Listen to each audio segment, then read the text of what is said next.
I am continuing in my reading. What I'm doing in this series is to read through the entire standard works of the Church of Jesus Christ of Latter-day Saints. This consists of the Bible, the Book of Mormon, the Doctrine and Covenants, and the Pearl of Great Price. I am continuing reading in a chronological order, according to event, not according to publication or volume, so I'm skipping around a bit as I move along. So we are again reading in the Doctrine and Covenants. As I explained in my last video, we have the formation of the High Council in Zion in July of 1834. They hear a couple of cases, notably the Hewlett Branch case. We also had Sylvester Smith bringing Joseph Smith up on charges before the High Council. This all happens, of course, after Zion's camp was disbanded in June of 1834. During this time, the church is in a state of turmoil, inner turmoil at the failure, or at least supposed failure, of Zion's camp. The saints in Missouri are trying to piece their lives back together. The saints in Kirtland are dealing with the aftermath of Zion's camp. A number of the members who were on Zion's camp are complaining against Joseph Smith. Some are falling into apostasy. There's a bit of turmoil in this time. Then Joseph Smith starts the construction of the temple. And the faithful saints see this as a great sign, and they are rejoicing as they watch the construction progress. And that brings us to section 106. Now, this is a short section. The heading states, Revelation given through Joseph Smith the prophet at Kirtland, Ohio, November 25th, 1834. Recorded in History of the Church, Volume 2, pages 170 to 171.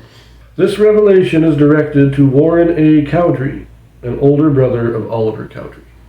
Warren Cowdery was an older brother of Oliver Cowdery. He had heard of the Book of Mormon, he knew the rise of the church, and he had previously expressed some sympathy towards the saints in Missouri. But it wasn't until March or April of 1834 that he was baptized. And this was when Joseph Smith and Sidney Rigdon came through the area of Freedom, New York, in obeying the command of God to gather volunteers and monies for Zion's camp. At this time, about 40 people were baptized in Freedom, New York. Most likely, though the records are don't exist anymore, but most likely Warren Cowdery was one of them. And he did not go on Zion's camp. But a few months later, he did express his desire for the church to send elders who could more properly instruct the people in New York, especially in the area of Freedom. The saints were wanting more instruction. And that's when we get, about a month or so after that, we get this revelation. So let us read section 106.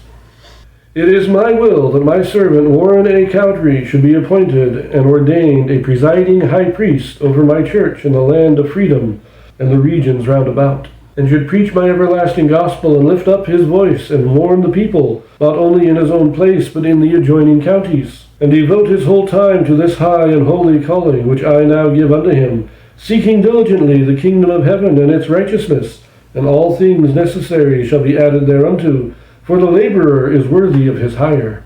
And again, verily I say unto you, the coming of the Lord draweth nigh, and it overtaketh the world as a thief in the night. Therefore gird up your loins, that you may be the children of light, and that day shall not overtake you as a thief. And again, verily I say unto you, there was joy in heaven when my servant Warren bowed to my scepter, and separated himself from the crafts of men.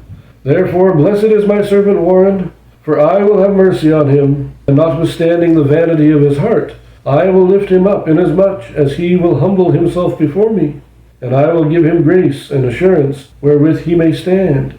And if he continue to be a faithful witness and a light unto the church, I have prepared a crown for him in the mansions of my Father. Even so, amen.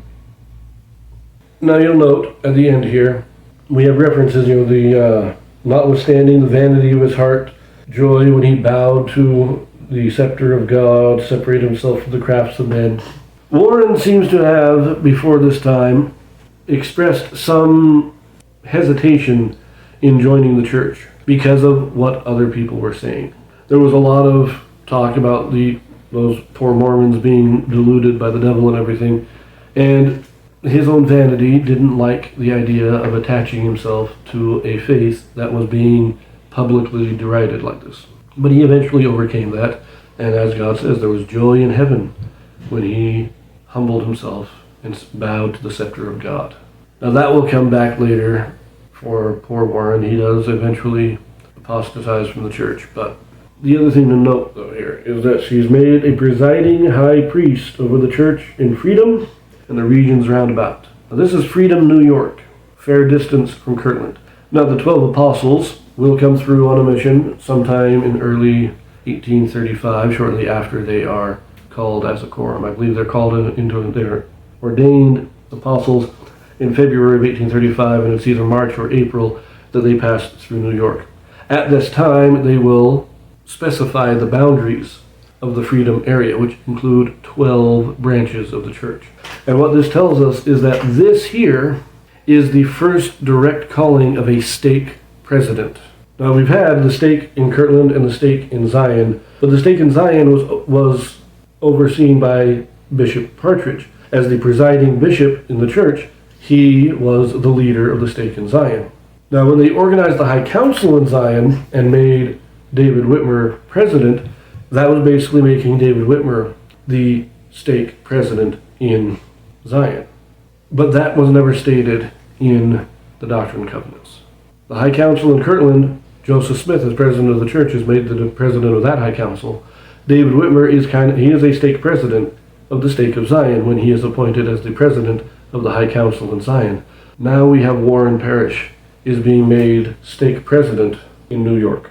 Freedom, the branch in Freedom, it had about 65 members at the time. There were 12 other branches that were all smaller in size, all in the region around Freedom.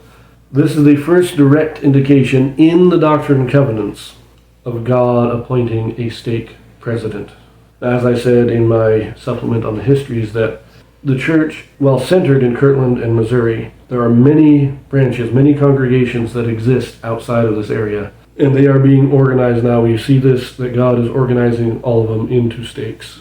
Now, I'm not sure how many more stake presidents are called at this time, but I find it very interesting that we have this here, that Warren Cowdery is the first one in the Doctrine and Covenants to be specifically called as a presiding high priest over a large region and not just a single congregation.